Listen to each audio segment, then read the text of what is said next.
Hello and welcome. My name is Frank Boring. I'm an affiliate professor at Grand Valley State University and part of the Grand Valley State University Veterans History Project. Today's interview is part of the Library of Congress Veterans History Project interviews. TJ, if we can begin with your name, your full name, and where and when were you born? My name is Antonio Earl Johnson. I was born in Chicago, Illinois, 1952, October 19th. And I was born into a family. I was the seventh child of soon to be 9 children. And we lived we had a family that was very together. From the beginning, everything was done together. My father worked a lot and my mother was at home a lot. And we sort of stayed together and took care of each other, babysitted each other. I hung out with my brothers.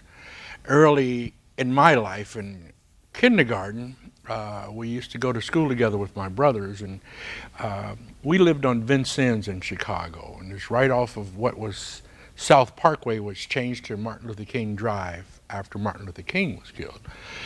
And so we went to Holy Angels Church.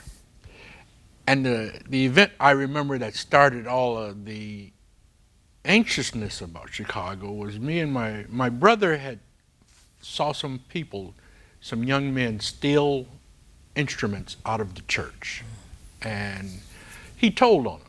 My brother eventually went to seminary school, so he had this conscience, and he told on them. And they found out that we told on them. So the threat was that this gang of boys was going to jump us at the Billiken Day Parade. They were going to find us and get us and revenge. And I remember being with my brothers and being very scared. My brothers weren't scared. They were what we call street people. They could handle themselves. But I remember they had to take me with them. You know, my mother wasn't going to let them go out without me. So we were going to the parade, and they all had weapons.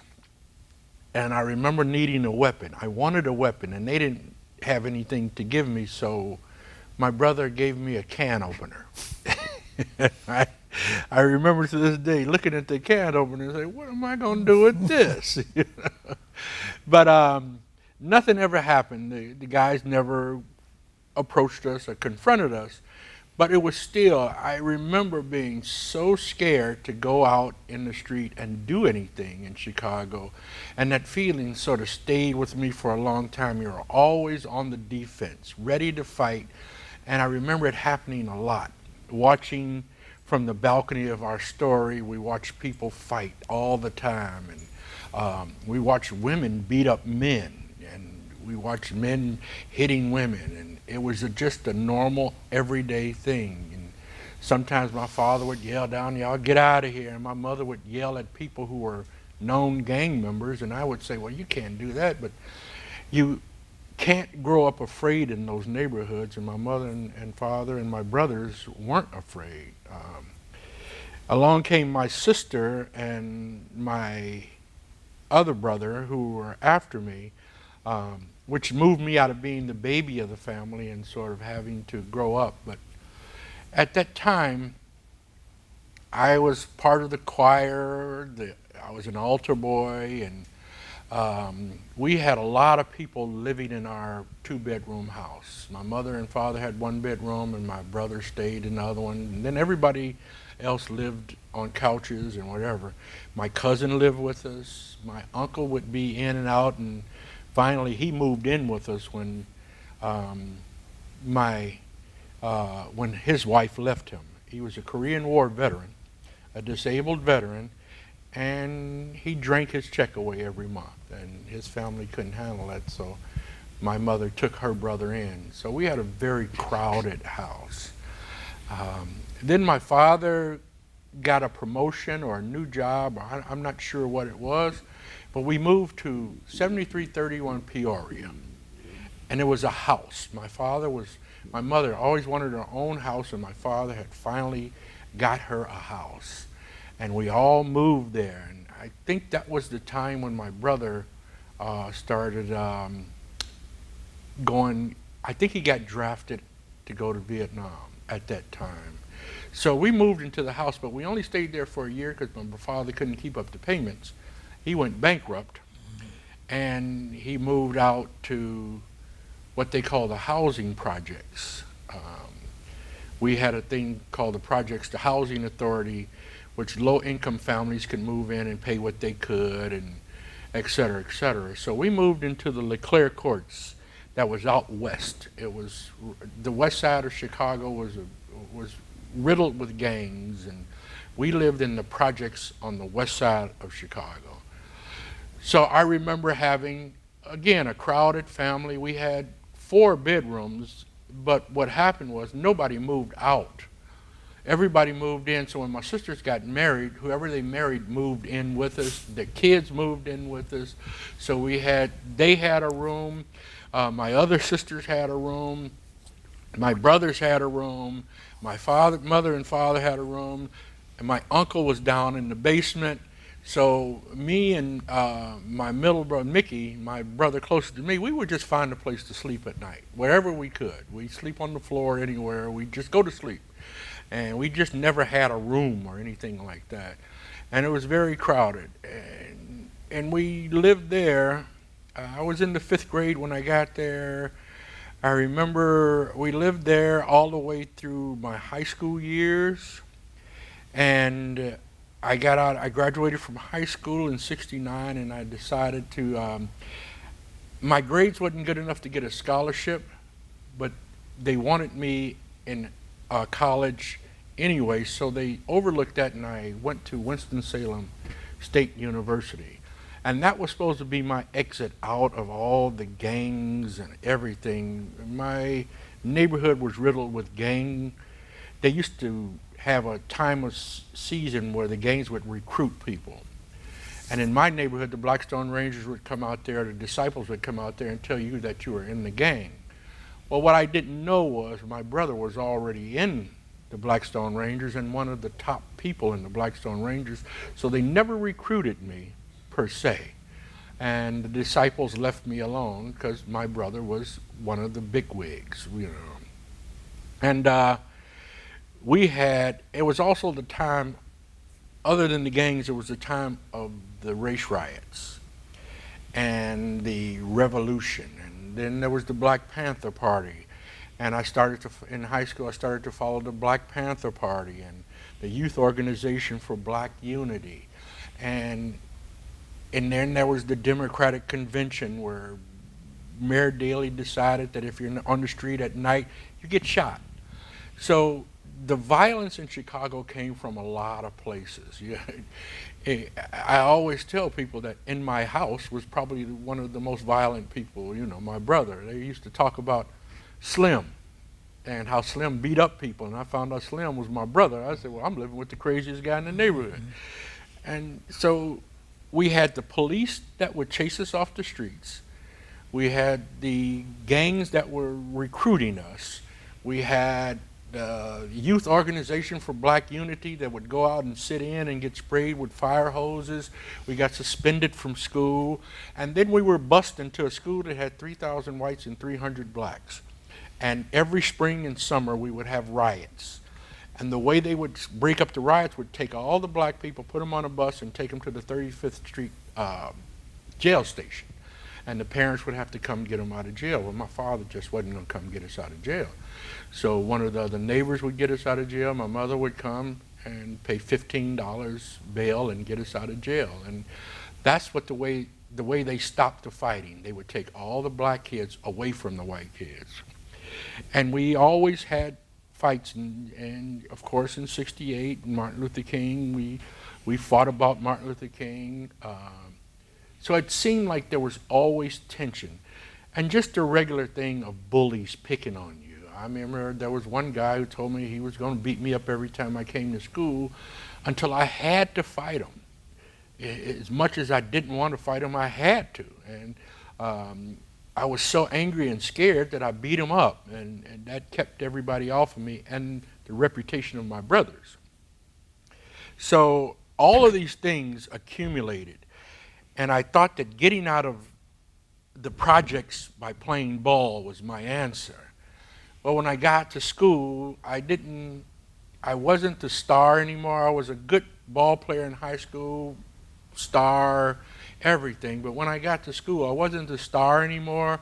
I was away from home. I was homesick. I couldn't handle all the things, the classes. I didn't go to classes. And before the first semester was over, I left that school and came back home. I was lucky, though. My high school coach got a job as a college coach, and he wanted to give me a scholarship to come and help him start his program, which was at a formerly all-girls school, St. Xavier. And when we were the first group of guys to come in there, first recruits to come in there. Well, that lasted about 2 years, and my brother, who had came back from the service, had become a street junkie. My cousins had become street junkies, and they were gangsters, and they were doing a whole lot of bad things, and my brother was my idol. So he came up to school to visit me one day, and he stole some things out of the room of one of the ball players, who was a good friend of mine, and he put them in the back of my car. And so when I took him home, all that stuff was in the back of my car, and he told me, and he said, look what I got. And I said, well, you can't do that, man, you know. So I called the coach and told him, you know, that I had it, and the coach called up Gary, and Gary, you know, I mean, they didn't want to hold anything against me, but they had to kick me out of school. And so I was at home, and my brother got me a job as a bus driver. And I remember being threatened as a bus driver with a guy who had a gun getting on the bus. And I just didn't want to live like that anymore. And my best friend Larry suggested that we join the service. And we went down there and we talked to a recruiter, and he said, well, as they do a recruiting, they say, you can do whatever you want to. You got a diploma, you're smart guys, you passed the test with flying colors. What do you want to do? And I don't know what I want to do. I think I said I wanted to be a doctor, a medical, or something wonderful like that. And, you know, you get bonuses and everything. They say, okay, well, you're going to go in August. I think it was about June or July. So I sweated it out, and I was just waiting to go in, and me and my friend was waiting to go in. And before we had decided to go into the service, we had decided to do armed robbery. We were going to have a gun. We weren't going to kill anybody. That was our plan. But we were going to do armed robbery. The night we decided to do armed robbery, we had the gun sitting in, between us in the seat, and we couldn't decide who was going to be the victim, so we decided to do it another night. And then we decided, let's try the service. Because between armed robbery, gang recruiting, police, race riots, I said, we're going to get killed anyway, let's just go. My brother had made it from Vietnam, his brother had made it from Vietnam, my cousin had made it from Vietnam, and I said, well, we're going to make it. Now, we didn't think that them being heroin addicts or them being violent had anything to do with the Army. We just thought that's the way they were. So we didn't think we'd turn into anything like that. We were smart. We were going to go into the Army. We were going to get our VA benefits. We were going to come out, go to school, and be famous. So that was our decision. When it came time for August, Larry had changed his mind. He had wanted to go back to college, and he said he's not going to go in. So we had decided to go in together as a team. That means we were going to serve together and everything. That was the whole deal. And he decided not to go in. And he wanted me not to go in. He wanted me. We still could have changed our mind. That was part of the contract. We could have changed our mind up until we signed the paperwork. But I just didn't want to be there anymore. I would have done anything to get out of Chicago. And I really wanted to prove myself. And so I decided to go in. He was very angry at me. We fought about it, physically had fights about it. And finally, he took me down to the train station, to the recruiting station to go. We had a big party the night before. My brother came in with a box of Wild Irish Rose that he had stolen. And we had a big party. All the veterans start telling me the horror stories of what I was getting into. They start telling me your life will never be the same. You won't know how to dance when you come out. You won't know what clothes to wear. Whatever you go in with, you're going to come out. If you're wearing elephant bells when you go in, you'll wear elephant bells when you come out. He said it's something that you can't imagine. And of course, being young and cocky, I said, yeah, but I'll be all right. You know, I'm going to be like you guys. I ain't coming out drinking. I ain't coming out doing all that stuff, you know. I'm going to go to school. And so we went down there to the recruiting station. I said goodbye to Larry. We went through the physical, and they herded us onto a bus, leaving Chicago, going to the plane station to, I don't know if we took a bus or a plane to basic training, but on the bus we went, and it was a very crowded time of day, Chicago road traffic. And I was a smart aleck, you know.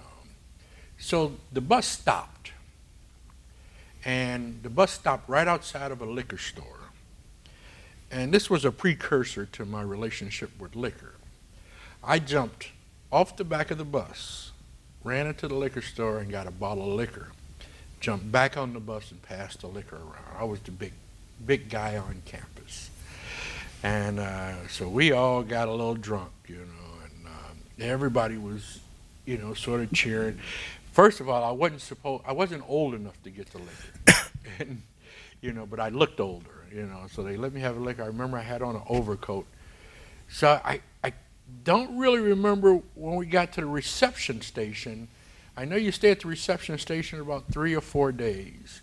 And I started meeting people. They're cutting all our hair off. And, you know, I'm just talking. This is nothing. I'm a little older than everybody. So these guys were totally afraid. They were crying at night. But me, I was, you know, I was so glad to get away from Chicago. I was just looking forward to it. And out of the reception station, they split some of us up. And I had made some good friends in the reception station. And they split some of us up, and they took us over to basic training, Fort Polk, Louisiana. And I remember they took us over in a cattle bus. We stood up all the way over there. We had our duffel bags. It was totally packed. There was no room to move. It was hot, you know, and I just said, man, you know, I'll be so glad to get off this bus and go and get the bunk and get in the bunk, you know. The doors opened to that bus, man, and these people started yelling at us and screaming at us, and it was so scary. Get out, oh, come on, come on, come on, come on. They were running, get your ass off. They were cussing at us, and at that time, they were grabbing and hitting. It's against the law now, but they were hitting us. They were pummeling us, you know, and hitting us upside the head. And man, people were crying, and I mean, dudes were trying to stay on the bus. They wanted to go back. The scariest thing in the world. And I had that, I was scared, but I had that smirk, that smart aleck sort of smirk, you know. And I'm talking out of the side of my mouth, you know, man, they gonna kill us before the enemy does. You know, and Sergeant Marshall caught wind of me. Sergeant Marshall was about 6'7". 280 pounds or something. He would just seem like the biggest man I'd ever seen, the darkest man I ever seen. And I always tell people, it seems like he should be on top of the Empire State Building holding the white woman in one hand, you know. And he walked over there and he walked up to me and he said, who are you? I said, I'm Johnson. He said, what?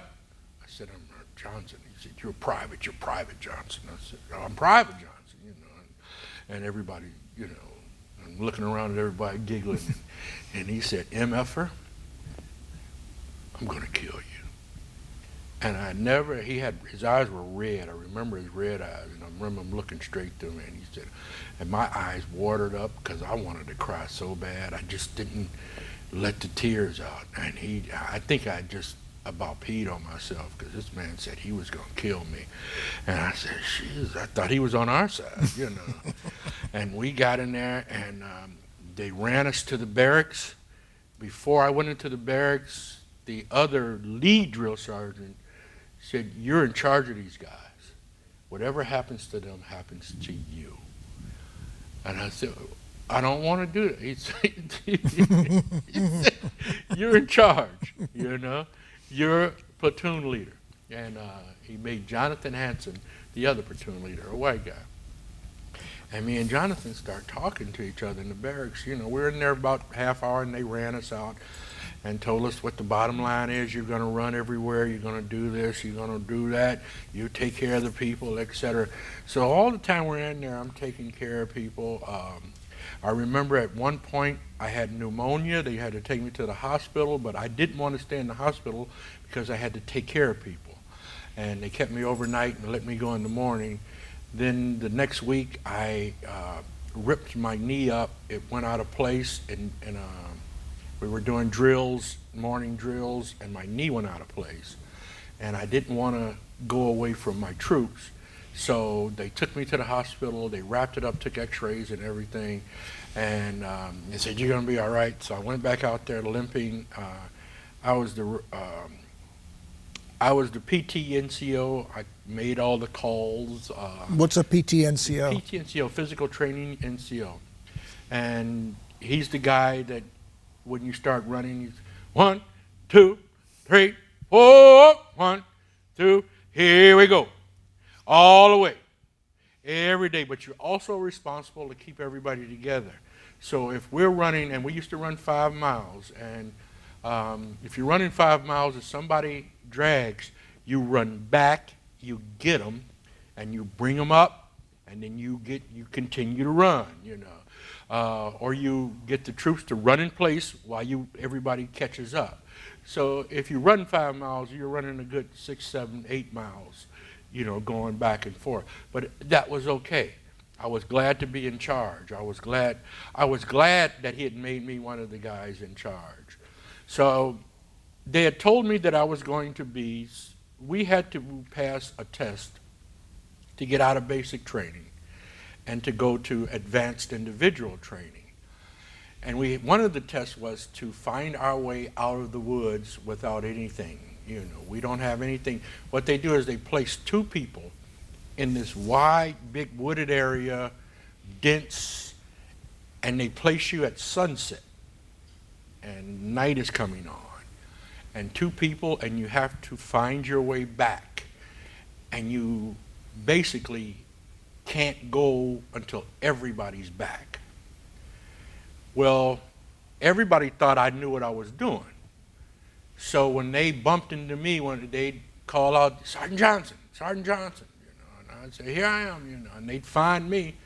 So I had about 30 people following me, and then we were supposed to be back by midnight. At 2 in the morning, we were still out there. And the thing they tell you is that the darker the ground, the deeper the hole. And by midnight, we're walking inch by inch, and they're following me close behind. They're holding on to my wetsuit, and they're following me. Everybody's following me. I didn't know it was a whole lot of people. I just know that there was somebody following me. So we got to this one spot that was pretty dark, and I said, it's probably a step down. I'm going to take a step down, And like I said, there's about 30 people in back of me who were following real close. And I took a step down. It was a 6-foot drop, and all 30 of them fell on me. You know. Now we got people crying. We got people injured. We got sprained ankles. Somebody hit me in the head. I mean, I'm dizzy. So, but we got to keep going, you know. And I said, well, okay, now grab hold, you know, and we start inching. We go through a bunch of bushes. There were stick bushes, and people are bleeding and getting cut. Finally, out of nowhere, I hear my nemesis, Sergeant Marshall. Hey, Johnson. So I'm over here. They come toward my voice, you know. And I said, all right. And I started walking toward his voice. I wasn't so happy to see somebody in my life. And I thought he was going to be mad at me, you know. And the first thing he said, you got them all? I said, yeah. He said, good. You know, and we went back. There was a fire. There was hot chocolate. You know, he said, I don't care what you did. You got them all. You know, he bought me a bottle of Johnny Walker Red, this high. Snuck over to the barracks. Didn't tell anybody. Just sat it right by my bed. And to this day, I know it was him. You know, nobody else could have went and got it. And we all sat and drank and everything. And We passed all the tests, and so I was supposed to go to, I don't even remember what I had signed up for, painter, gym assistant or something. It was supposed to be some cush job, administrative, So they said, we need people for infantry and field artillery. We need grunts, man. And we want to give you guys the opportunity. Now, your re-enlistment bonus, we're going to give you an extra $500, and your re-enlistment bonus is $20,000. And we don't have, I said, no, I want to go to where you promised me. Oh, that's not open anymore. You have to pick something else. I said, well, what do I have to pick? Infantry or field artillery. That's what you have to pick. I said, well, what about all the other stuff? You don't qualify for that. You qualify for field artillery. So I said, okay, infantry sounded like walking. So field artillery, I said, I want to be in field artillery, And so they took the field artillery guys over here and the infantry guys over here. Field artillery took a test. And if you get so high on the test, they ask you to be in survey, which needs smart people because it's geometry and trigonometry to survey in the fire. Well, the only black person who got a high mark was me. Everybody else was white guys. All the black guys got field direction, which they just sit in the tank and just push the button to fire the tank. After we give them the coordinates, they feed the coordinates into the tank, and then they fire. Loud, everything. But field survey section is way out in front and on their own, and their re-enlistment bonus is twice as much as everybody. So it was a real good thing, and they only had a few people, and they made Jonathan Hanson in charge of survey and made me the second in command because Jonathan had the highest grades, and we were best friends. So when we got to advanced individual training in Fort Hood, we were roommates. And so it was real cool, and we were real good at it. We figured it all out. The military actually makes it so easy for you. If you could read, you're going to pass. But we were excellent. So the unit that we got sent to, the 1st and 92nd Union, didn't have a survey unit. And the person in charge is an E7, which is a very big, prestigious sort of rank. And the first sergeant came up to us and said, we don't have an E7. You're going to be acting E7s. And Johnson, you're going to be the acting E6. You're going to be second in charge. So Jonathan was acting E7, and he was the platoon leader. And I was, again, the Race Relations NCO. I was the PT NCO. I was everything. So me and Jonathan just about was in charge of everybody, especially nobody liked the survey section. It was a bunch of very smart, skinny little white boys who could do all the geometry and stuff, and they were very smart, very good. One of the boys, Mr. Loveland, was my driver. He was a country boy. He could track anything, and he's a great driver, and he became my driver. Trevino got in about a year later, and he was a Mexican. He became my corporal after Jonathan was transferred, and I became in charge. But the military was someplace where I became responsible for other people. I had a mission every day. I would go down and sit in the first sergeant's office, drink coffee, and we'd get our mission for the day. Now, in peacetime Army, your mission is to go to the motor pool and make sure the vehicles work, which is not what we're trained for. So there was always conflict. People wanted to do things. When are we going to do? There was a rumor that we were going to be sent out to Germany, or a rumor we were going to be sent out to Vietnam. The Vietnam veterans who were ETSing out, coming back from Vietnam, short-timers, they didn't want nothing to do with Volar soldiers. So there was always big fights. There were always big battles and everything. We had a big thing going on that they started to do. General George Patton's nephew became base commander. And so he started a thing called combat football to keep the soldiers busy. And in combat football, you have 40 people on one side from one battalion, 40 people on the other side from another battalion, 2 soccer balls in the center, 2 soccer nets on either end. And the rules are you score any way you can, you stop people from scoring any way you can. That's the only rule. Can we break people? That's the only rule. Can we gang? That's the only rule. What if somebody get hurt? Carry them off, score, you know.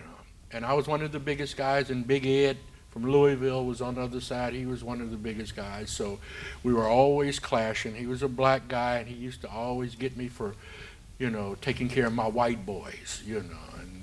And we would, and my white boys, I would tell my white boys, if they challenge you, we got to beat them. We got to beat them, you know. So it had the energy of building teamwork.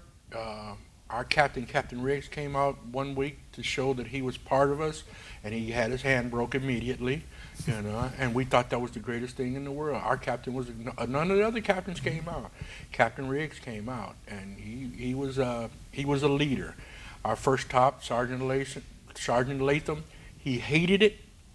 He said, but we don't get to do that in the military. We don't get to hate things. We follow orders. He said, I don't like this, people getting hurt, but we do it, you know. Eventually, after about a few months, they stopped it because too many people were getting hurt, and it was getting back to like Washington, and they were starting to do things. So let me interrupt you for a second, because you told me at another time about Patton. Yeah. And he said something to you. Yeah. Being the race relations NCO, there was a deal. Juneteenth was the time that Texas got the Emancipation Proclamation. So that was the first time the blacks in Texas were freed. And it was on June 19th. So an obscure celebration of black independence was called Juneteenth. And nobody really knew about it until we got to this sort of peacetime army, black people sort of hanging out together, and the word came out that Juneteenth should be celebrated. So all the black people got together and said, we want this observed, you know. Being the race relations NCO, they brought it to me, you know, and I said, well, what do you want to do, you know, and they said, we want to have workshops, observance, you know. We don't want, you know, we want these people to respect Juneteenth, you know. So that means I have to take it all the way up the chain of command to General George Patton. And I got it to my first sergeant got it to the battery commander, and, you know, and I said, what we just want, you know, the day off to observe, you know, and I start saying, these guys came at me, they're not looking for a day off to go get drunk or anything, they're looking for a day off to observe Juneteenth, which sounded great to me, and I was really passionate about it. So they got me a time with General George S. Patton. Now, I got into Patton's office, and I never have been more afraid of being killed in my life. He just didn't have any time for me. He gave me a lecture, and one of the things he said is that I don't know what's wrong with you people. We let you people in the choir. We let you people do everything that everybody else do, and now you people want your own day. And I was so angry, my stomach was hurting. One of the colonels in the office grabbed hold of my wrist, and he grabbed hold of my shirt, and just kept pulling on it, you know, because I think that I would have attacked him or yelled at him, and that would have been it. I would have went to jail. And he said, yeah, and right as I was about to tell him what I thought, we got a report that somebody had stole an MP's weapon and shot it up in the air, and there was a riot back on where I was supposed to be. He said, you have to go back and take care of your people. And I left, and as I was driving back, I got on the intercom. We got a report, tell Sergeant Johnson that they can have the rest of the day off. So I felt like I was going back this hero. First I had to go back and quell all the fighting and everything. And I told everybody, and I just yelled out, we got the rest of the day off. We're going to have workshops. We're going to talk about this. I got some movies to show. We got some people coming down going to talk about Juneteenth. Everybody meet in the lunchroom. And then we're just going to hang out and have, fellowship and stuff, And I was so proud of myself. Everybody was cheering and everything. It felt like Charlie Brown playing football. Nobody showed up. Nobody. It was about some people from my unit, white guys, they came down because they were so loyal to me, but nobody showed up. They didn't care about Juneteenth. They wanted to get drunk. They were out at the 16th hole partying, getting drunk, And we had went through all that. Somebody had almost got shot, there was fights and all of that stuff. I mean, I almost, lost my whole career, and nobody showed up. Not one black person showed up, which started me on the move. The whole thing was that people just wanted a day off, and the black people was just as bad as the white. The white people, if the black people got a day off, they got a day off too. So everybody was gone, And there was a place in Austin called Lake Travis. So we had the day off, and we just left and drove up to Lake Travis. It's called Hippie's Hollow. We took acid, jumped in the water. I was hanging out with the white guys and on Juneteenth, and I didn't care. So that was one of the things that happened. The other thing that happened was I had a couple of black guys in my unit. Eventually, I remember them coming into the unit late. They only had they were short timers. They had about 6 months left in the service, and they came from another unit. So they placed them in my unit. They didn't know what they were doing, but at that time they were just filling up the unit and putting people in beds. So I was responsible for them. They ripped off the PX, and it was a big investigation. Of course, they got caught. That made it my responsibility they were sentenced to time in Leavenworth in jail, but the paperwork doesn't come down right away. So as their as being in charge of their platoon leader, they made me watch over them. I had to keep guard of them 24 hours a day. If they escaped, I'm going to Leavenworth. They convinced me that they could get money from home to pay me to let them go. They just wanted to get out of there.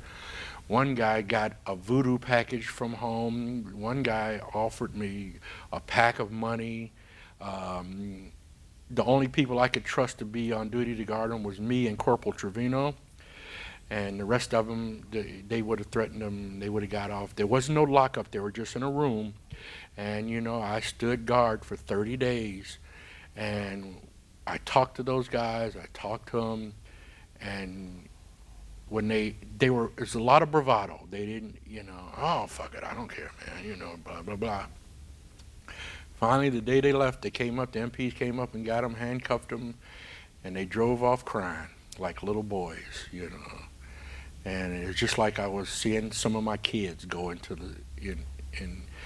and the service was like that. It took people away from you, And you also had these little cliques. This was a time of racism, so the blacks didn't like the whites, and if you were with the whites, you were Uncle Tom, and I was in charge of everybody, and Hanson was my best friend, but when he got transferred, I was in charge, and so when Hanson got transferred, I was in charge of all these white guys, and the black guys hated the white guys, and I'm still the race relations NCO to PT, and I was acting first sergeant for a little while, and I had to take care of the whole unit. So one night on duty, I remember Lieutenant McGee had just got there. Lieutenant McGee was about 19 or 20 years old. He was from Officer Candidate School. He knew nothing. The first time he met me, I was drinking a bottle of Wild Irish Rose, and Lieutenant McGee said, "You can't do that, Sergeant Johnson." I said, "Sit down."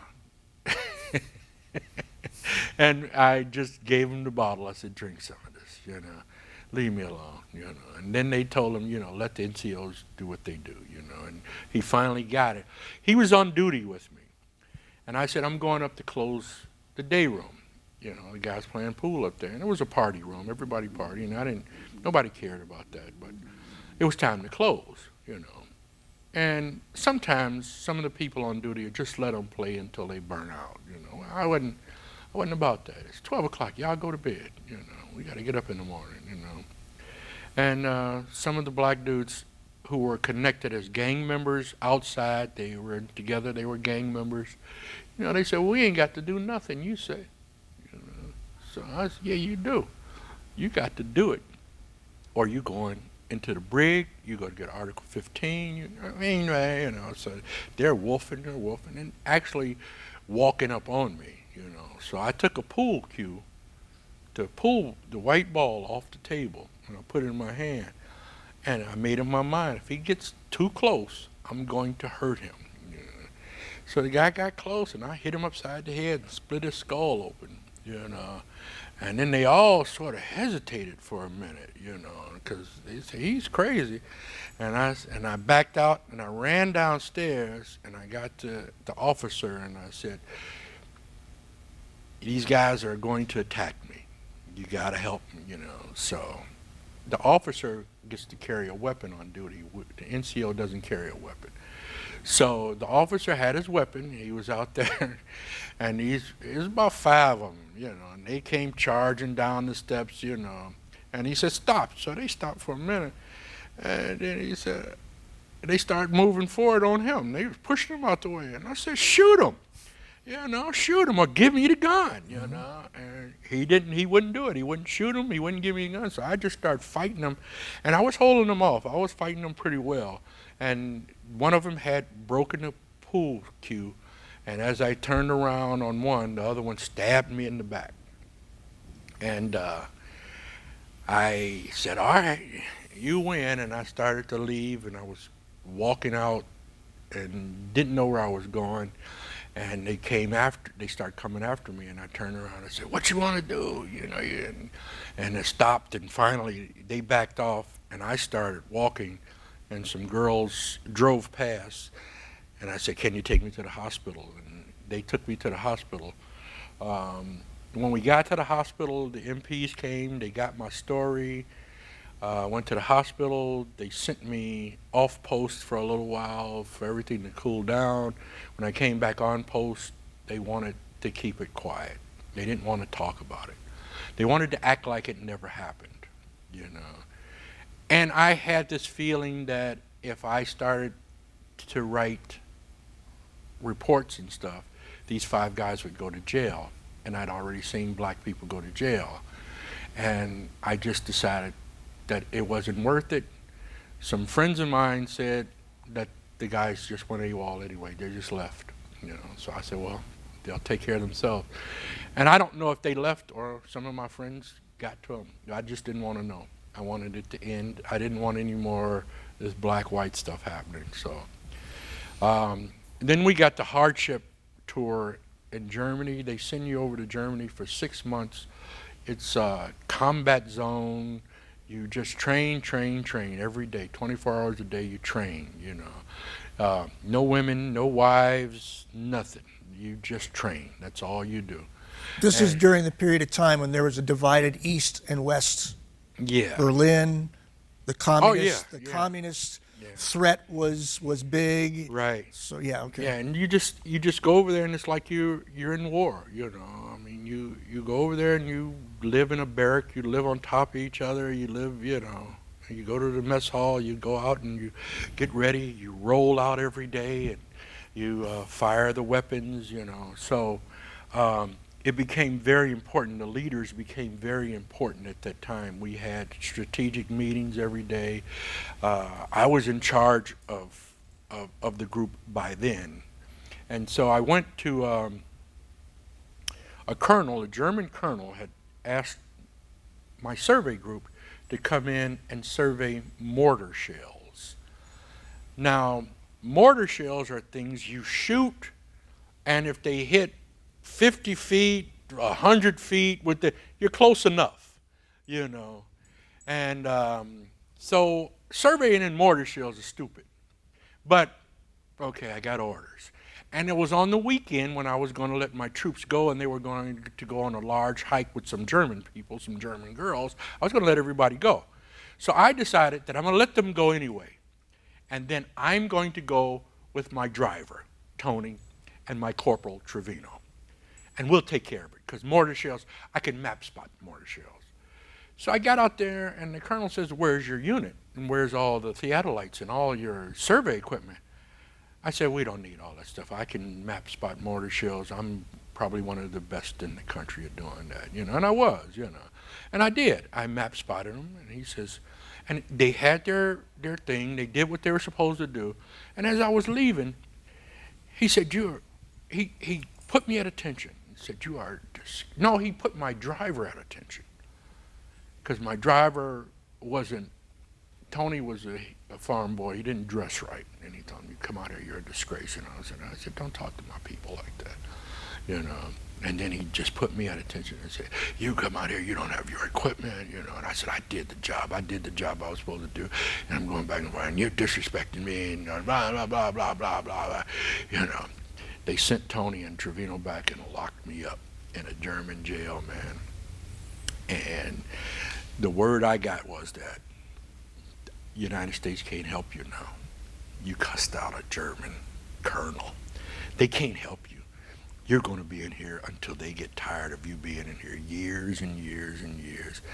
And I said, oh, shit, I messed up this time, man, And I'm sitting in there, man. I'm sitting there by myself, and I'm waiting for them to come. And all of a sudden, Colonel Riggs, who was a warrant officer, he was the captain, but he was a warrant officer, which were helicopter pilots. He had he stole a helicopter, and he flew over, and he came, and he told him, I want him now.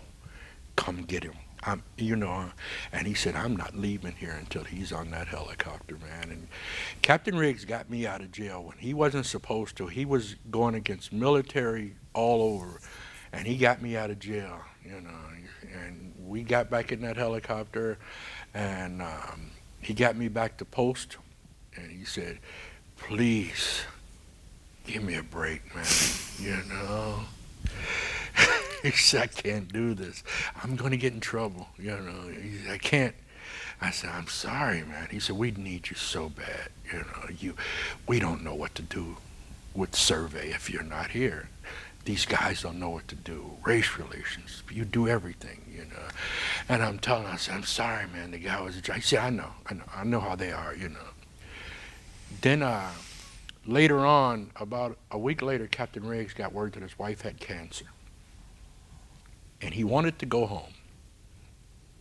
It wasn't good enough reason. And there was nobody to talk to about it. There's nothing he could do. Lifetime military guy, It's AWOL if you go home.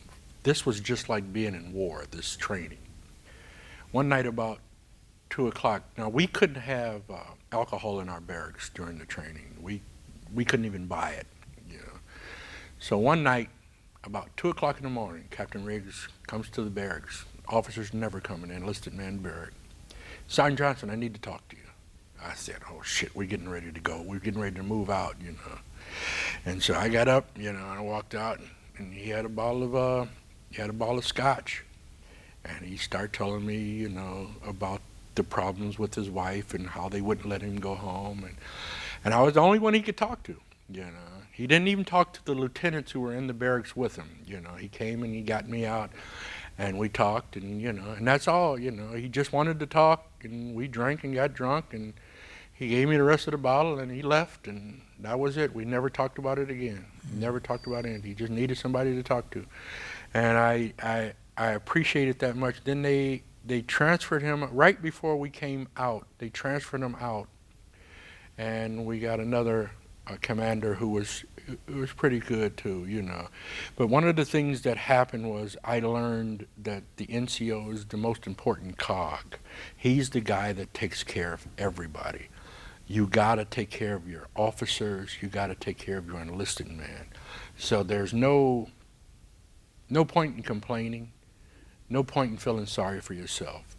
It's just the way it is, you know. So we went back to Fort Hood, Texas, and by then it's nothing but drinking every day and going to the motor pool, and they asked me if I wanted to re-enlist, you know, for $30,000, you know, you're prime. We need NCOs. We'll promote you immediately to E6. You'll probably be E7 before a year. You know, you can make it you could be a lifer. And I told them that I would re-enlist. You know, I said, it sounds good. I didn't want to go back to Chicago. I still had those feelings in Chicago, and that was the only option for me. Finally, about the last week, things started happening. They started asking us to do things. I kept ordering people around. I didn't believe in it. One of my troops had went crazy because he was threatened by so many people. I knew his family. I knew his mother and father, and I couldn't look them in the face because I didn't take care of them. And he got a Section 8 discharge, you know, and I just start feeling uncomfortable. And the day before I was to get out, I packed my bags and walked away. I went AWOL, you know, and I thought I was going to get a dishonorable discharge, but I'm sure that, you know, the NCOs and everybody decided to take care of me. You know, they decided that I did enough good work. So they did give me a UCMJ. I was E5. I was supposed to be E6, but I was E5. They took a couple of $1,000s out of my check, my, you know, separation check, and that was it. And that was it. So I got an honorable discharge, and it became it became one of these things that I just didn't want to be connected to the military. I burned my suit in a bonfire, and I just didn't want to be connected to it. It was just so much about what we did to ourselves, and, you know, the harm we did to ourselves. And I never did understand that there was one point where Jonathan got transferred out to another place, and they said, well, we didn't transfer you because we lost your records. And I said, I don't understand that. You know, I wanted to be transferred with him, you know. And a lot of the people got transferred out, and they say they lost my records. And I said, I don't understand that. And they never lost my records. They just decided that they didn't want to transfer me out. And those things, those arbitrary things, start mounting up, you know. You do this, or you're going to go here, now you're not going to go there, and you can do this. And so, you know, when they start talking about the re-enlistment, I said, man, this is going to go on forever. I can't do it, you know. I wasn't built for this. So I stayed in the reserves, and that was a good thing, because once a year I would go to reserve meeting once a month, and once a year we'd spend 2 weeks in the reserves, and it'd be the good part of it. Everybody would be back. We had a mission, we had things to do, we would take care of each other, and that 2 weeks was sort of like a vacation from the world, you know. And I realized how much I needed the Army and how much I loved the Army. And I realized how important it was to have this feeling of I'm working for the country, I'm protecting the country. I don't have any choice of, you know, whether I like it or not. I'm a soldier for the country. I got to take care of my people. I got to take care of my troops. And that's kind of embedded in you, from basic training on. From Marshall telling me he's going to kill me, to hugging me and finding, you know, and telling me what's important. In basic training, we had a guy named Dornan. And I remember, Dornan was horrible. Dornan almost got blown up with a hand grenade. Dornan was supposed to be shooting downrange, and he turned to ask a question and turned and pointed his weapon at soldiers. And this happened a lot with people not understanding and not being soldiers, not being military people. Dornan would cry every night, you know. People got so angry at him they wanted to beat him up. I had to keep people off of Dornan. And I walked in and I said, Sergeant Marshall, you got to send him home, man.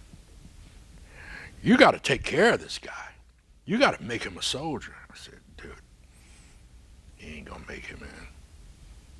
He said, if you tell me to send him home, I'm going to send him home. You want to take that responsibility?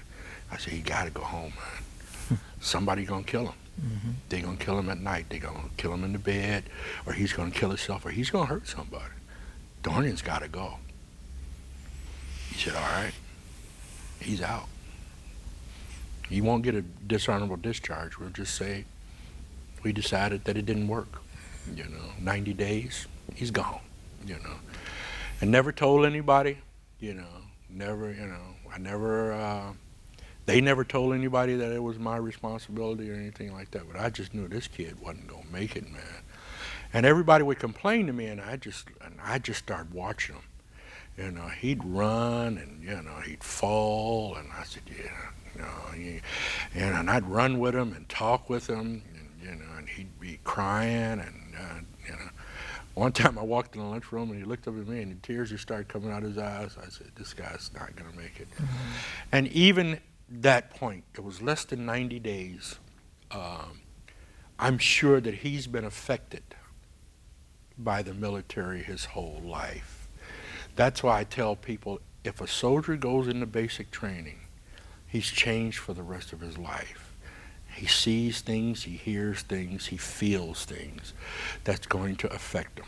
And he is trained to hurt people, to kill people, and not think about it. That's from day one. They start putting grenades in your hand. They start putting weapons, how to load, how to clean weapons, And you are connected to that weapon as power. Mm-hmm. And once you connect to that power, it's hard to let it go. And some people over-connect. It's chauvinistic, whatever you want to call it. But it's a male thing, And then we connect to each other. And we'll do anything for each other, So if you jump on one soldier, you're jumping on all of us, and anything.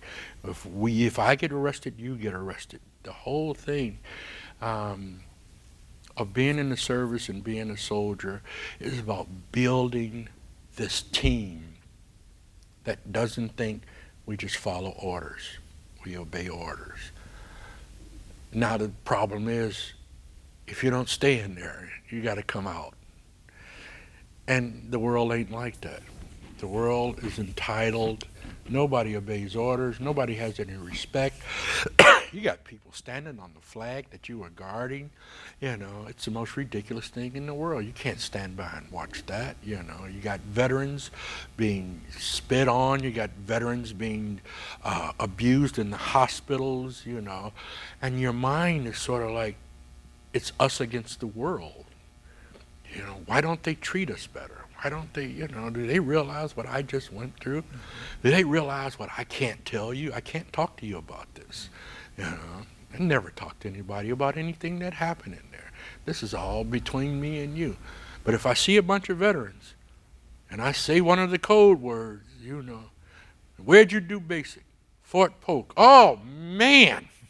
Jesus, you ever go to Reedsville? Yeah, the Lord have mercy. Jesus, you was in Fort Polk?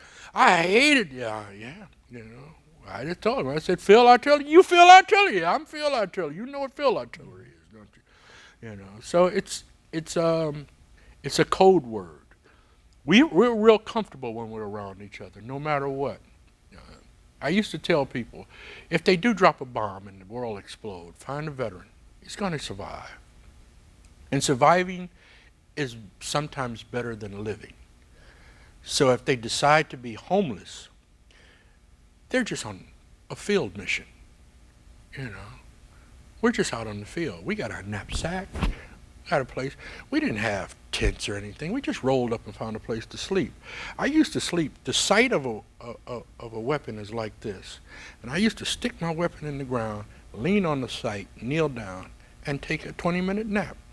Just like that. I used to put water in a helmet and take a bath. There was no kind of, the smell of sweaty boots is like, you could drop it for a bomb in a regular room, tears would be in their eyes. We lived with that every night. Everybody taking their boots off, you know. We had to teach people how to clean themselves because they came from home with no hygiene. Most of these guys were kids. They had no formulation of what life would be.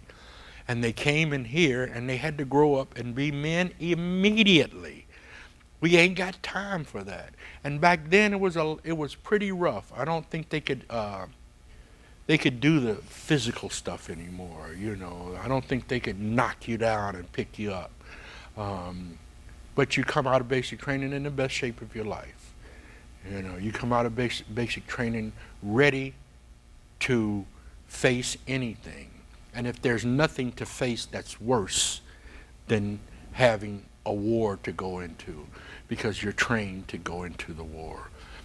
I remember people, you know, in the motor pool, we'd be driving and the car would break down, and somebody would take out a piece of wire, aluminum foil or something, and fix it. Nothing stopped us from doing anything, and we did it until the mission was done. So that kind of thing out here doesn't work. You have rules, parameters. If something happens to your friend, you can't just go over and protect your friend. You're going to get in trouble. You're going to get arrested. Your friend is drinking too much. Well, your friend has to go into rehab. No, I'll take care of him. No, you can't take care of him. You know, he's lost that freedom. You know, he's going to jail. So, TJ, it's a whole different mindset. what was the experience? I know this. Obviously, other people don't know this, but there's a long period of time after you left the service that you had nothing to do with being in the service. Tell us about the experience of finally going to get your benefits as a veteran. You know, as a veteran, they claim, they tell you about you're eligible for benefits if you are injured in the service. Any kind of injury, you know. I mean, a lot of it's mental, PTSD, shell shock, or whatever you want to call it. A lot of things happen to people. People get run over. People get killed in basic training. In peacetime war, any kind of injury, you're eligible for Department of American Veterans, DAV, Disabled American Veterans. You can go file for your benefits and you'll get benefits for the rest of your life. Well, a lot of veterans come out, and I came out. I didn't want to be connected with the military anymore. My brother had went through a lot of things being a Vietnam veteran. He didn't want to be connected to the military. He never wore his uniform on planes. He never wanted people to know that he was a veteran. I didn't want to be a veteran. I thought it was bullshit the way people treated us. So I decided just to blow it off. I got my GI Bill and I went back to school for a little bit. I stayed in the reserves for a little bit to get that, but I didn't want to be bothered with them. You know, I wanted to do something different. And so when I went to school, I went back to school trying to be, I went to Southwest Missouri State. I wanted to play football and basketball. I was a little older, but that's okay. A lot of veterans come out and go back to school, and on the team, they're older. I had met some before I went into the Army who came back and they used their GI Bill to play sports. So I went out and I was playing sports. I was getting the GI Bill. I was getting the scholarship. But all I could think of was drinking, you know, and trying to find something that felt like when I was in the service. So I moved down to where my driver was, and his family sort of took me in Sparta, Missouri. And a little small town. I was the only black person in that town. And Tony and his brothers, you know, sort of took me and his family. I was one of the brothers, you know. And being around Tony, you know, and we talked about the service a lot, you know. And Tony got in a lot of trouble. He got arrested a lot. He wrecked my brand new car. It was hard to assimilate getting out, so we decided to go back to school together, but Tony didn't stay in. We had an apartment together, and we had a lot of money. We drank and drank and drank until I got kicked off the football team. And so I just started trying things. I tried to stay in school, and because the hair of my teeth, I'd get in, the grades were good enough. I started looking for other things to do. One of the guys on the team got drafted by the Oakland Raiders. And I said, that's what I want to do. I want to play football. And I was good. And the coaches said, you got the natural talent. You got, you know. But school, you had to get the grades and all of that. So I dropped out of school and I just started training and everything. I was drinking every day. I had a supply of booze. I couldn't get connected to anything, work. I had a job for a year at a place and I got fired. And I left that place and they suggested that I go back to the VA and do some psychotherapy. Well, that meant I was crazy. And of course, I didn't think I was crazy. So I went for a couple of sessions, you know, and I just didn't have the patience for that. But I couldn't stay where I was at, so I started moving around. I went back to Chicago, came back to Missouri, went back to Chicago, and I was anxious. I had a job in Chicago with the Chicago Transit Authority. My brother got me a job, wonderful job, good pay. I got credit cards, I got brand new cars, I got everything that a young man would want, but I was miserable. I was totally miserable, and I just couldn't get settled in civilian life, you know. And my brother had been affected by Agent Orange, and I was trying to take him around to get help. He was doing heroin, and they said it was as a result of his, and they were giving him money, and he was doing more heroin, you know. So finally, it got to the point where our whole family was disrupted by this, my brother being disrupted, and I was just miserable. And I looked in the newspaper and I saw places where I saw San Diego in February with sun. And I had a friend who said he had some connections with the San Diego Chargers, you know. He had gotten me a tryout with the Bears, that didn't work out. And he said, I can get you a tryout with the Chargers. So go out there, they'll know who you are and all that. So I took a bus out here, had about $10 left, went to the camp. I got to the camp. After about 2 hours, they said, you're too old. We got enough tight ends. We got people who do that, you know. And I wasn't in any shape. I just thought that, you know, I don't know what I thought. I just needed to go somewhere. So the first thing I did when I didn't make it, I didn't have a place to stay. I went to the reserve unit out here and got my reserves transferred. In California. This is in San Diego, yeah. San Diego. Yeah. I got transferred to my reserve unit. So I start volunteering. I go on once a week. I was helping out at the reserve unit. So I had the military thing going again. And I remember being out here and realizing it's a military town. I said, well, you know, I can handle this. So I would go to the PXs. I would go to Coronado. I would go places, you know, and eventually, you know, I started to get a job, but I started to drink a lot. The military behavior is to drink before work, after work, just drink, you know. And I did that, you know, and it was something that I was used to doing, and I used to brag about, oh, in the service we do this all the time, you know, no big deal. But it got too much. And eventually, you know, after years of drinking and being depressed, I had to stop drinking. And I didn't understand. I had a lot of things going on, diabetes. My knees had gotten real bad. You know, my right knee was directly attributed to the service, and my left knee became bad because my right knee was bad. And people kept saying, you know, go and make them pay. And I said, I don't even know how to do that. And I met a veteran of World War II, Harry. And there was a guy named Ray. And Ray worked at volunteered at the Veterans Hospital. And Ray said, why don't you go up here and get your things, man, you know.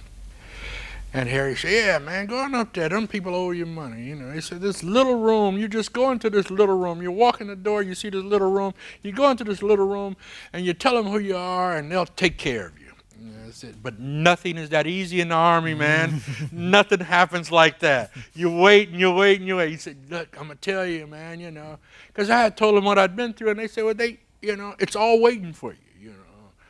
So one day I was just, you know, I didn't have a home. I was a homeless veteran. There was no programs for us. I had diabetes. I had 6 toes amputated. Everything was going wrong. I had to take pain shots in my knee and in my back every 3 months, steroid shots. And I didn't know what to do, so they gave me a social worker, and they gave me about 90 doctors and pills, and I lost all my teeth because it was they were rotting and they were going to infect my brain and kill me. And I had no place to live, no home to go to, and so I decided to go into that little room. And I walked into the little room, and I met somebody who knew me from my acting career. And she says, yeah, go in there and talk to Sergeant Randolph, and he'll take care of you. I walk in the room, and he says, sign here, we'll get your records, and we'll get going on this. We're going to be your power of attorney. And I just signed a piece of paper. I never read anything. I never asked for anything. Within a month, I was getting my benefits. They were researching, and first they give you the lower benefits. You have to redo it. Then you get higher benefits. Then they research, then you're eligible for more things. Then they research and you're eligible for more things. They start sending you a check every month. And then they came up with a program that if you're a homeless, disabled veteran, you go to the top of the list for Section 8 housing.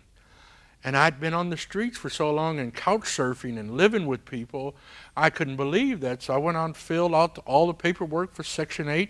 They gave me a counselor. He checked with me every day. Soon, I had an apartment. Soon, I was in the VA system, the alcoholics program in the VA system. They took care of me. They sent me to AA. Between the VA system and AA, I stopped drinking. And then I got to the point where I couldn't walk anymore, and they finally gave me a new knee. By that time, I had blew up to about 340 pounds. Once I got the new knee, I lost about 85 pounds, and my career started taking off. I started doing things. I started traveling, and I started going into therapy with the VA, which I would have never been able to afford without the VA. And one of the things I found out was that I could help myself by my thought process. By the way I thought, I could change the tape that's going in my head. So along with the therapy, along with the AA and the VA and the social worker and the counselor and the doctors. The doctor gave me a new knee, and then he replaced the other knee. The diabetes became under control. I've had the same diabetic doctor for 25 years, Dr. Edelman. And the diabetes is under control. The high blood pressure is under control. My career is under control. And it's all because I decided to go to that little room and connect again to the VA, connect again to the service. And it's all there. But as soldiers, we need other soldiers to tell us how to do it. We need other soldiers to give us orders. Go to that room. Talk to those people.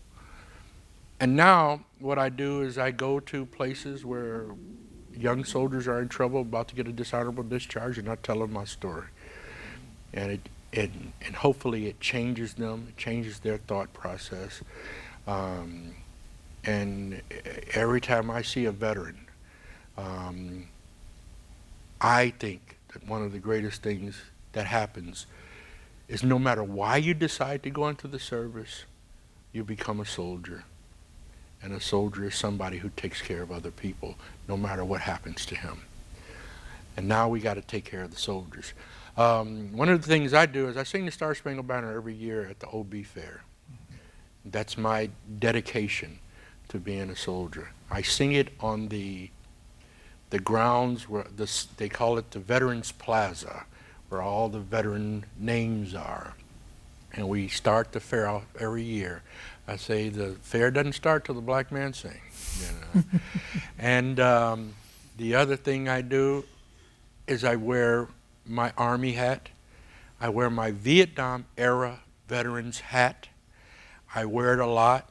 I want people to know that I'm a veteran. And when people say, "Are you a veteran?" I say, "Yes, I am." And I accept, "Thank you for your service."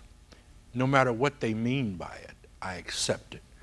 I want to be thanked for my service. So it's been quite the journey. What I want to do now is take the word forward and help veterans assimilate and become powerful and empower themselves to move on from the experience, no matter what it was, no matter if it was combat, no matter what you did in the service. I want them to have the power to move on and have a happy life out here, and that can be done with us healing each other. So I think that's a perfect time for us to say, for me to say, thank you very much. thank you. Thank you for TJ. letting me say it. All right, TJ.